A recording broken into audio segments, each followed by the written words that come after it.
तो guys last video में हमने देखा कि टीएफ आईडीएफ क्या होता है। इस वीडियो में हम देखते हैं कि वर्ड एम्बेडिंग क्या होता है। चलिए बात करते हैं कि वर्ड एम्बेडिंग का मतलब क्या होता है। इसका सिंपली मतलब ये होता है कि रिप्रेजेंटेशन ऑफ वर्ड्स, हम वर्ड्स को कैसे रिप्रेजेंट करते हैं। इसमें मैं सिंपली आपको बताऊं तो फिर वर्ड्स को ऐसे रिप्रेजेंट किया जाता है कि उनके सिमिलर वर्ड्स उनके क्लोज होंगे और उनके जो उनसे नॉन सिमिलर वर्ड्स हैं वो उनसे ऑपोजिट डायरेक्शन में होंगे, या फिर मैं आपको ऐसे कह दूं कि वो उन वर्ड्स से दूर होंगे।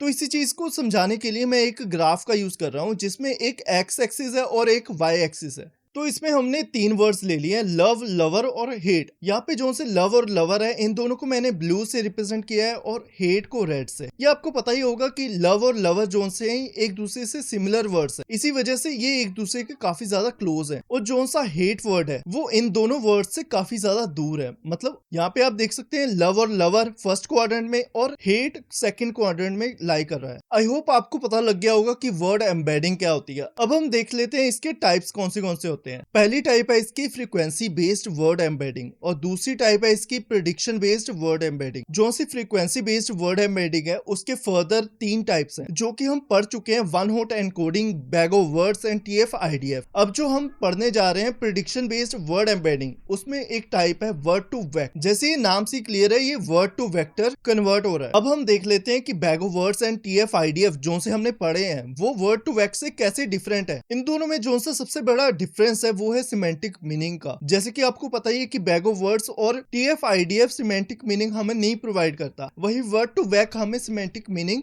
प्रोवाइड करता है। सिमेंटिक मीनिंग के अलावा ये वर्ड्स के बीच का रिलेशनशिप भी बताता है हमें। अब पहले समझ लेते हैं कि सिमेंटिक मीनिंग का मतलब क्या होता है। सिमेंटिक मीनिंग का मतलब है एक वर्ड दूसरे वर्ड से कैसे रिलेटेड है। एग्जांपल के लिए आप यहाँ पे देख सकते हैं कि वुमेन और मैन और क्वीन और किंग, ये वर्ड्स सुनने से ही आपको पता लग रहा होगा कि ये एक दूसरे से कैसे रिलेटेड है। वैसे वर्ड टू वेक को पहले ही पता होगा कि ये एक दूसरे से रिलेटेड है। इसी को समझाने के लिए एक फेमस इक्वेशन है जिसके according king minus man plus women को अगर हम वर्ड टू वेक को इनपुट देते हैं तो फिर वो आउटपुट में क्वीन देगा। आइए समझते हैं ये कैसे होगा। तो आपको पता ही है कि सबसे पहले हम कॉर्पस में से वोकैबुलरी निकाल देंगे। उसके बाद वर्ड टू वेक क्या करेगा, सारी वोकैबुलरी को लिख लेगा। उसके बाद लेफ्ट हैंड साइड इसके कुछ फीचर्स भी होंगे जो कि हम ट्रेन करते हैं। यहाँ पे हम देख सकते हैं सबसे पहला फीचर है हमारे पास रॉयल का, उसके बाद जेंडर का। सबसे पहले हम यहाँ पे देख लेंगे कि रॉयल और किंग में रिलेशनशिप है या नहीं है। यहाँ पे हमने देख लिया कि किंग और रॉयल एक दूसरे से रिलेटेड है, तो फिर यहाँ पे 1 आ जाएगा। उसके बाद रॉयल और क्वीन भी एक दूसरे से रिलेटेड है, तो फिर यहाँ पे -1 आ जाएगा। -1 क्यों? क्योंकि किंग और क्वीन एक दूसरे से अलग जेंडर है। यहाँ पे आप देख सकते हैं कि रॉयल और मैन एक दूसरे से बिल्कुल भी रिलेटेड नहीं है, तो फिर यहाँ पे 0.01 मतलब ना बराबर के स्कोर आ जाएगा। उसी तरह रॉयल और वुमेन में। उसके बाद आ जाता है जेंडर और किंग में। जैसे आपको पता है कि किंग मेल होता है तो फिर यहाँ पे काफी ज्यादा बड़ा स्कोर आ जाएगा, जैसे 0.99। और क्वीन के केस में -0.98 आ गया, जिसका मतलब है कि ये काफी ज्यादा रिलेटेड है एक दूसरे से। वैसे ही मैन के साथ, क्योंकि मैन और जेंडर में काफी ज्यादा सिमिलरिटी है, तो फिर यहाँ पे 1 आ गया। उसके बाद वुमेन के लिए -1। तो यहाँ पे हमारे पास कुछ स्कोर्स आ चुके हैं। हम देखते हैं कि इस इक्वेशन में हम वैल्यूज पुट करके क्वीन का आंसर निकाल सकते हैं या नहीं। यहाँ इक्वेशन में हम देख सकते हैं कि सबसे पहला वर्ड हमारा किंग है, तो फिर किंग की सबसे पहले वैल्यू आ जाती है 0.99। वैसे ही माइनस माइनस और मैन की वैल्यू आ जाती है 1। उसके बाद प्लस और वुमेन की वैल्यू आ जाती है -1। तो फिर इसकी कैलकुलेशन करके हमारे पास आंसर आता है -1.01, जो कि यहाँ पे -0.98 के सिमिलर है। तो फिर यहाँ से प्रूफ हो जाता है कि ये इक्वेशन बिल्कुल ही ठीक है। तो अब हम देखते हैं कि ये इक्वेशन कैसे सही है। जैसे आपको बताइए कि किंग एक नॉर्मल मैन है जब तक वो रॉयल नहीं हो जाता, तो फिर हम इसे ऐसे लिख सकते हैं कि king equal to royal plus man. वैसे क्वीन के केस में रॉयल प्लस वुमेन। तो इसी तरह किंग की जगह हम लिख लेंगे रॉयल प्लस मैन। तो फिर जब हम मैन से मैन काटेंगे तो फिर यहाँ पे बचा रॉयल प्लस वुमेन, जो कि क्वीन के इक्वल है।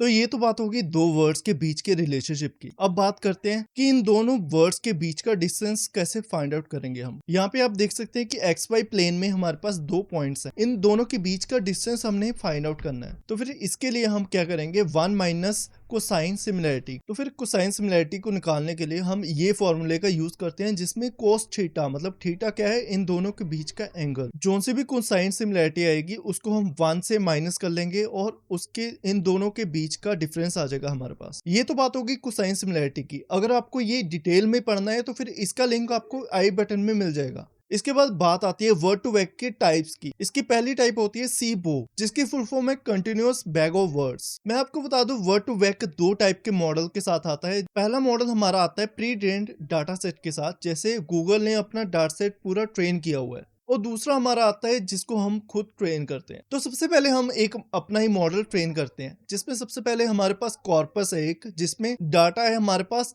सब्सक्राइब डिजिटल दारू for more videos. Continuous bag of words में सबसे पहले हमें एक विंडो साइज को सिलेक्ट करना होता है, जो कि ऑड नंबर होना चाहिए। ये ऑड नंबर क्यों होना चाहिए वो आपको आगे पता लग जाएगा। जैसे हमने यहाँ पे 3 को लिया है, आप यहाँ पे कुछ भी ले सकते हैं, 5, 6, 7 अपने कॉर्पस के अकॉर्डिंग। यहाँ पे हमारे पास 6 वोकैबुलरी है, इसी वजह से हमने विंडो साइज को 3 ले लिया। आप बड़े कॉर्पस के लिए बड़ा विंडो साइज भी ले सकते हैं। तो कंटिन्यूअस बैग ऑफ वर्ड्स में होता क्या है, जैसे हमने यहाँ पे विंडो साइज को 3 लिया है, वैसे ये पहले 3 वर्ड्स को ले लेगा। जैसे यहाँ पे है सब्सक्राइब डिजिटल दारू, तो फिर ये क्या करेगा, सब्सक्राइब और दारू को इनपुट लेगा और डिजिटल को आउटपुट लेगा। मतलब सब्सक्राइब और दारू हम इसको इनपुट देंगे और ये बताएगा कि इन दोनों के बीच का वर्ड क्या है। जैसे कि यहाँ पे डिजिटल है तो फिर ये आउटपुट होनी चाहिए। वैसे ही आगे डिजिटल दारू 4, मतलब डिजिटल और 4 जो सी इनपुट होगी, दारू आउटपुट होनी चाहिए। उसी तरह 4 मोर वीडियोस, जिसमें 4 और वीडियोस इनपुट में आएगा और मोर आउटपुट में।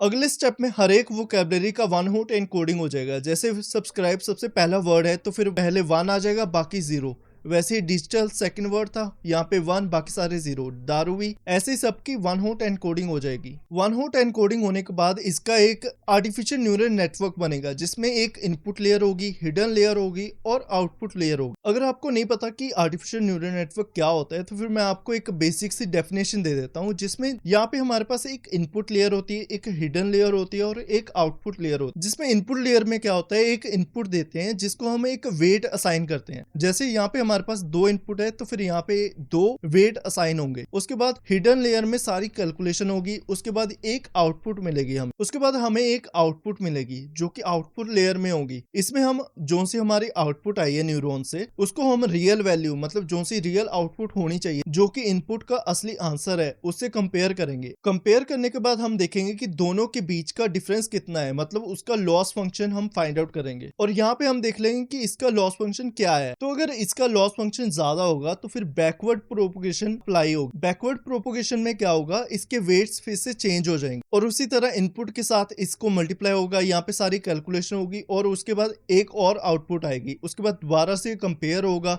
अगर लॉस फंक्शन फिर से ज्यादा आ रहा है तो फिर दोबारा वेट चेंज होंगे।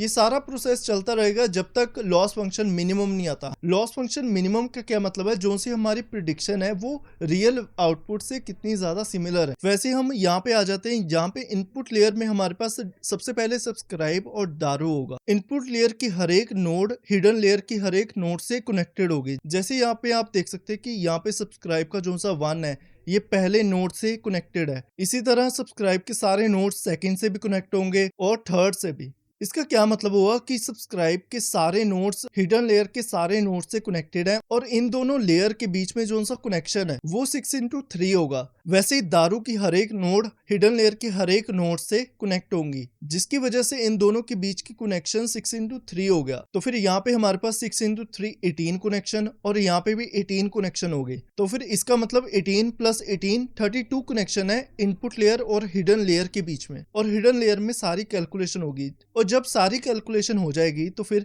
जो सी इसकी हर एक नोड है वो आउटपुट लेयर की पहली नोड से कनेक्ट होगी। इसका क्या मतलब है, ये तीनों, इसका क्या मतलब है, हिडन लेयर की तीनों नोड मिलके आउटपुट लेयर की पहली नोड को बना रही है। वैसे ही सेकंड, थर्ड और रेस्ट, इसी तरह ये सारी आउटपुट को निकाल देगा। और इन दोनों के बीच का कनेक्शन 3x6 है, मतलब 3 ये और 6 ये, मतलब 18 कनेक्शन यहाँ पे बन रहे हैं। और जब ही हमारे पास यहाँ पे प्रेडिक्टेड वैल्यू आ जाएगी तो फिर हम उसकी रियल वैल्यू से कंपेयर करेंगे। जैसे कि हमें पता है सब्सक्राइब और दारू का जो सा आउटपुट है वो डिजिटल आना चाहिए, तो फिर डिजिटल हम देख लेंगे कि सेकंड नंबर पे है तो फिर यहाँ पे सेकंड नंबर पे 1 आ जाएगा, बाकी सारे 0। तो फिर हम यहाँ पे क्या करेंगे, प्रेडिक्टेड वैल्यू और रियल वैल्यू को कंपेयर करेंगे और इन दोनों को कंपेयर करके हमारे पास एक लॉस फंक्शन आएगा। अगर इसका लॉस फंक्शन ज्यादा आएगा तो फिर यहाँ पे बैकवर्ड प्रोपोगेशन होगी, इन दोनों के बीच के जो से वेट्स होंगे वो चेंज हो जाएंगे और उसकी एक आउटपुट आएगी, वो भी कंपेयर होगी ये कब तक चलेगा, जब तक लॉस फंक्शन मिनिमम नहीं हो जाता। इसी से आपको पता लग गया कंटिन्यूअस बैग ऑफ वर्ड्स काम कैसे करते हैं। इसके बाद देख लेते हैं कि वर्ड टू वैक का जो सा सेकंड टाइप है स्किप ग्राम, वो क्या होता है।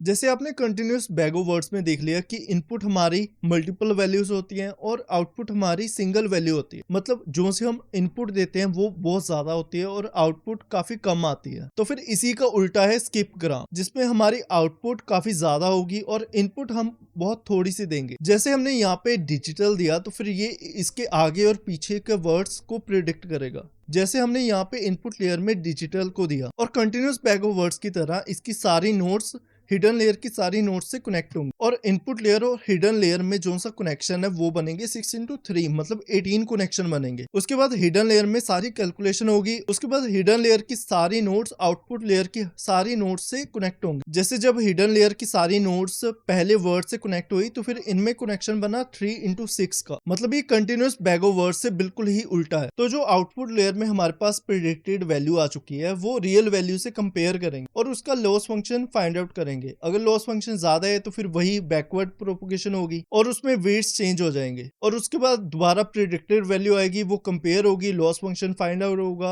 और बैकवर्ड प्रोपोगेशन होगी। ये तब तक होगा जब तक लॉस फंक्शन हमारा मिनिमम नहीं आता। तो फिर रिसर्चर्स कहते हैं कि स्मॉल डाटा सेट के लिए हमें सीबो यूज करना चाहिए और लार्ज डाटा सेट के लिए हमें स्किप ग्राम। ये तो बात होगी वर्ड टू वैक की। अब बात कर लेते हैं एवरेज वर्ड टू वैक की, जो कि इसी का सब टॉपिक है। आपने वर्ड टू वैक में देखा होगा कि हमारे पास एक कॉर्पस होता है, उसमें से हम डॉक्यूमेंट निकालते हैं और डॉक्यूमेंट में से हम यूनिक वोकैबुलरी और उसकी हम वन हॉट एनकोडिंग करते हैं और जब हम उनके वेक्टर्स निकालते हैं तो फिर वो बहुत ज्यादा होते हैं। तो फिर एवरेज वर्ड टू वैक क्या करता है, वो सारे वेक्टर्स के पहले पहले नोड्स को उठा के उसका एवरेज निकाल देता है। वैसे सेकंड नोड का ऐसे रेस्ट। उसके बाद इसका फायदा क्या होता है हर एक डॉक्यूमेंट का, जैसे यहाँ पे हमारे पास हर एक वर्ड का एक वेक्टर था, वैसे ही हमारे पास एक पूरे डॉक्यूमेंट का ही एक वेक्टर आ चुका है हमारे पास। तो फिर इससे कैलकुलेशन काफी ज्यादा इजी हो जाती है। ये तो बात होगी कि हम स्क्रैच से कैसे मॉडल को ट्रेन कर सकते हैं। अब बात करते हैं कि जो सा गूगल ने पहले से प्री ट्रेन्ड मॉडल दिया हुआ है वो उसे यूज कैसे कर सकते हैं। जैसे कि यहाँ पे आप देख सकते हैं कि हमने एक जेनसिम नाम की लाइब्रेरी को यूज किया है।